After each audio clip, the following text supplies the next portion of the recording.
আমাদের আপনারা সবাই জানেন এখানে চারদিকে পোস্টার পড়েছে। আমাদের আগামী 30শে নভেম্বর আর 1লা ডিসেম্বর আমাদের পশ্চিমবঙ্গ মহিলা সমিতির রাজ্য সম্মেলন হচ্ছে ঝাড়গ্রামে। তো তার আগে আমাদের এখানকার জেলা সম্মেলন হচ্ছে আগামীকাল ইসলামপুরে। তো আমরা সেই উপলক্ষে এখানে এসেছি।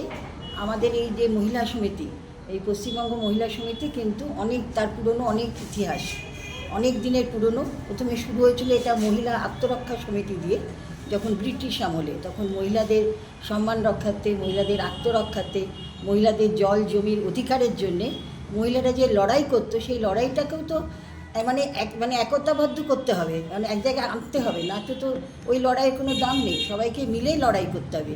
সেই কাজটা কিন্তু আমাদের এই মহিলা আত্মরক্ষা সমিতি করতো। এবং আস্তে আস্তে এই মহিলা আত্মরক্ষা সমিতি আজকের নাম হয়েছে তার পশ্চিমবঙ্গ মহিলা সমিতি।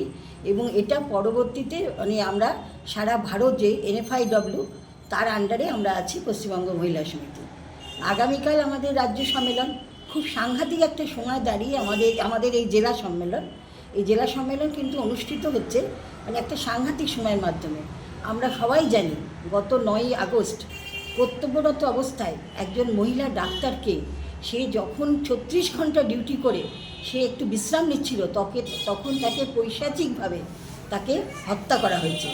এবং সেই হত্যার যখন আমরা সবাই মিলে আন্দোলন করেছে, তখন সেই আন্দোলনে আমরা সবাই ছিলাম। যে কলকাতায় তো বেশি করে হয়েছে, জেলাতেও হয়েছে, সব জায়গাতে আমরা সামিল হয়েছি।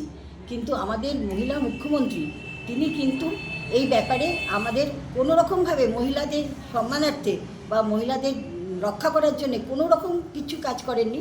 বরং উনি হয়তো দিচ্ছেন, লক্ষ্মী ভাণ্ডার দিচ্ছেন, প্রধানমন্ত্রী বলছেন বেটি পড়াও বেটি বাঁচাও, কিন্তু আসলে কেউ বেটিকে বাঁচাতে চাইছে না। আপনারা দেখেছেন এই যে ডাক্তারটি মারা গেল, তার যারা খুন করেছে এবং যেভাবে খুন করেছে, সেখানে কি একজন মাত্র আসামি হতে পারে না। তাকে সাজিয়ে গুছিয়ে তাকে এনে দেওয়া হয়েছে যাতে অন্যরা পার পেয়ে যায়। যারা অভিযুক্ত তাদেরকে উনি বসাচ্ছেন, একটা আমাদের মুখ্যমন্ত্রী বসিয়ে দিচ্ছেন অন্য পদে। আর যারা সত্যিকারের লড়াই করছে, সেই লড়াইয়ের পাশে নেই, তাদের মিথ্যে কথা বলে তাদের অন্যভাবে যাতে নিয়ে যাওয়ার চেষ্টা করা হচ্ছে। এবং শুধু তো আরজিকরের ঘটনা নয়, তারপরে যখন এত আন্দোলন হচ্ছে, সেই মুহূর্তে আপনারা জানেন সন্দেশখালি থেকে, গাইঘাটা থেকে, আজকেই আমি টিভিতে দেখলাম এখানে আসার আগে নদিয়ার ভীমপুরে বোধহয় একটি নাবালিকা মেয়েকে তাকে ধর্ষণ করে খুন করা হয়েছে, এবং তার যে প্রেমিক সে বোধহয় অ্যারেস্ট হয়েছে। তাই এই অত্যাচার তো কমছে না। তা আমরা মহিলারা যদি আজকে আমরা রাস্তায় নেমে সমস্ত মহিলাকে এক জায়গায় নিয়ে আসি এবং আমাদের আত্মরক্ষার্থে এবং আমাদের সম্মান রক্ষার্থে এবং আমাদের অধিকারের লড়াইতে আমরা যদি তাদেরকে না বলি, তাহলে তো আমরা আজকে দাঁড়াতে পারবো না কোথাও। আমাদের মহিলাদের কিন্তু সব জায়গায় সমান অধিকার চাই, শুধু অধিকারের কথাই না, আমরা চাই যে সম্মান নিয়ে সমানভাবে বেঁচে থাকতে। চারদিকে নৃশংস পুরুষ, ক্ষুধার্ত, হিংস্র মানুষরা ঘুরে বেড়াচ্ছে। তাই বলে কি আমরা রাস্তায় বেরোবো না? মেয়েরা বেরোবে না? মেয়েরা তো বেরোবে। তাহলে সমস্ত মেয়েদের এক জায়গায় নিয়ে এসে আমরা এই পশ্চিমবঙ্গ মহিলা সমিতি গত অনেক বছর ধরে যেমন কাজ করছে, আগামীতেও কাজ করবে। এবং সেই কাজ করার লক্ষ্যে আগামীকাল যে জেলা সম্মেলন হচ্ছে, সেই জেলা সম্মেলন সফল হবে, এটা আমার আশা রাখছি আমরা। 25 নভেম্বরে আমাদের এই জেলার, উত্তর দিনাজপুর জেলার 7ম মহিলা সম্মেলন ইসলামপুর টাউন লাইব্রেরি হলে অনুষ্ঠিত হতে চলছে।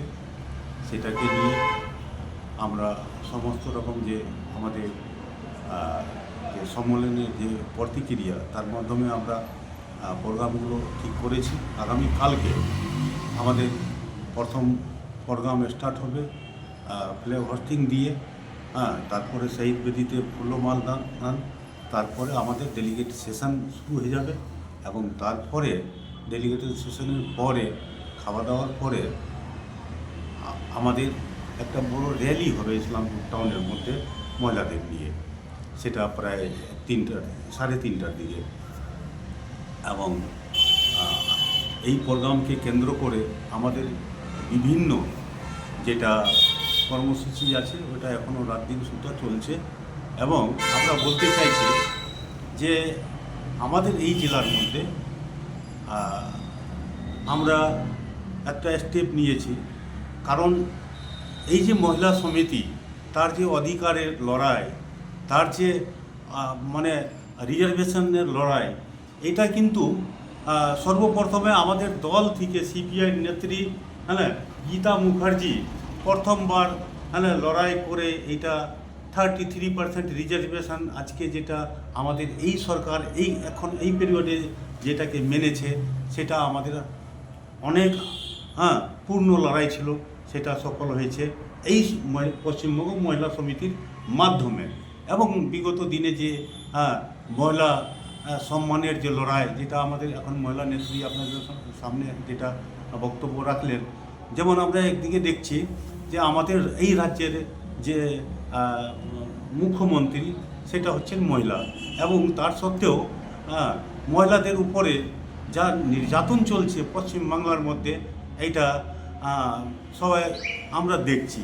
একদিকে যেরকম আমাদের এই রাজ্যে মহিলাদের উপরে নির্যাতন চলছে, ঠিক উল্টো দিকে আমাদের সেন্ট্রাল গভর্নমেন্ট মণিপুরের ঘটনাটা, এই মণিপুরের ঘটনা এখনও বার্নিং মোমেন্ট আছে, এখনও কোনো এই সরকার আমাদের প্রাইম মিনিস্টার বেটি পড়াও বেটি বাঁচাও বলছেন, কিন্তু এই মণিপুরের উপরে তো কোনো কথা বলছেন না। মণিপুরের উপরে আমরা দেখছি পার্লামেন্টের মধ্যে কোনো একটা স্টেটমেন্ট করতে উনি রাজি হচ্ছেন না, রাজ্যসভার মধ্যে মুখ খুলতে রাজি হচ্ছেন না।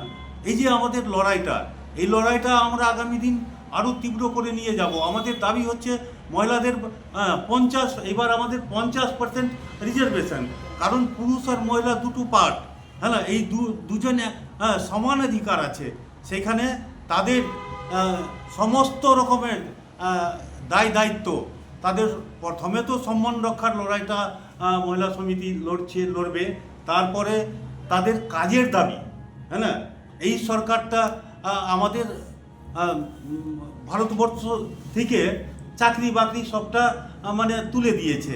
আমাদের মহিলাগুলো, শিক্ষিত মহিলাগুলো বসে আছে, তারা কোনো রোজগার পাচ্ছে না, সেটাও আমাদের একটা লড়াইয়ের অংশ। এই সরকারটা, সেন্ট্রাল গভর্নমেন্টটা যেই 400 টাকার সিলিন্ডারটাকে 1000 টাকায় বিক্রি করছে, সেটাও আমাদের মহিলা সমিতির লড়াইটা। আমাদের 500 টাকা দিয়ে, লক্ষ্মী ভাণ্ডার দিয়ে আমাদের শিক্ষিত মহিলা এবং যেগুলো অশিক্ষিত মহিলা আছে তাদের পেটের ভাত ছিনে নিচ্ছে আমাদের মুখ্যমন্ত্রী, তার এগেস্টেও আমাদের লড়াই হচ্ছে। আমরা চাচ্ছি না লক্ষ্মী ভাণ্ডার, আমরা চাচ্ছি যে একটা বাড়ি থেকে একটা লোককে যদি অন্তত চাকরি ছোট মোটো যদি দেওয়া হয়, তাহলে ওই পরিবারটা বেঁচে যায়, ওই সংসারটা বেঁচে যায়, সেটা লড়াই। আমাদের এই জেলার মধ্যে অনেকগুলো লড়াই আছে, সেগুলোকে নিয়ে আমরা দেখছি রাত দিন, যেখানে মহিলাগুলো চলাফেরা করতে পারছে না, মহিলাদের নিরাপত্তা নাই, কোনো জায়গায় তার মোবাইল ছিনায় নেয়, গলা থেকে চেন ছিনায় নেয়, সেখানে তুলে নিয়ে গিয়ে গ্যাংরেপ করা হয়, তার প্রতিবাদে আমাদের এই মহিলা সমিতি লড়ছে। এবং আরও যেগুলো আছে বিভিন্ন